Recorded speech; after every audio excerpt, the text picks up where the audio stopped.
Hello guys, আজকে আমরা কথা বলবো রিসেন্টলি রিলিজ হওয়া মুভি দি পিকআপ নিয়ে, উইদাউট স্পয়লিং।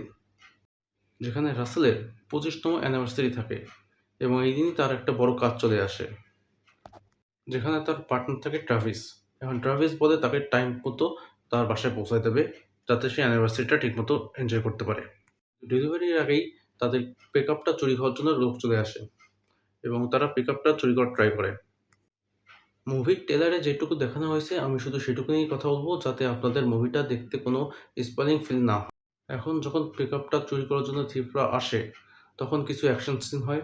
মোটামুটি খুব বড় অ্যাকশন সিন না, কিন্তু আমরা ট্রেলারে যেরকম দেখলাম পিকআপটা চুরি হয়ে যায় এবং রাসেল আর ট্রাভিসও কিডন্যাপ হয়ে যায়। এখন তাদেরকে নিয়ে ক্যাসিনোটা চুরি করার প্ল্যান করা হয়। এখানে প্ল্যান হলো $60 মিলিয়ন চুরি, কিন্তু এটা কি করে হয় সেটা মুভি দেখতে হবে। কিন্তু এর মাঝখানে পুলিশও চলে আসে, যেখানে কিছু অ্যাকশন হয়। এখন মুভি নিয়ে কথা বলি। মুভি একটি কমেডি মুভি এবং অনেকদিন পরে আমি একটা কমেডি মুভি দেখলাম। আমার কাছে অনেক ভালো লাগছে। এখন আশা করি আপনাদের কাছেও ভালো লাগবে এবং মুভিটা। এখন কথা হলো রাসেল আর ট্রাভিস কেন চুরিতে থিফের হেল্প করবে। সো বেসিক্যালি রাসেলকে ধমক দেওয়া হয়, যদি সে হেল্প না করে তাহলে তার ওয়াইফকে মেরে ফেলা হবে। সেই কারণে ট্রাভিসও রাসেলের হেল্প করে।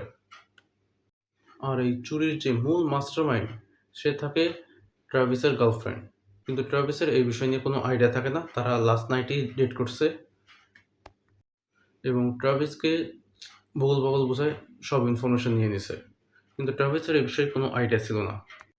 আমার পুরো মুভি দেখা শেষ এবং আমি বলতেছি এই ট্রাভিস হচ্ছে মুভির মেন ক্যারেক্টার, কারণ একে ছাড়া কমেডি আমি অন্য কোথাও দেখতেছি না।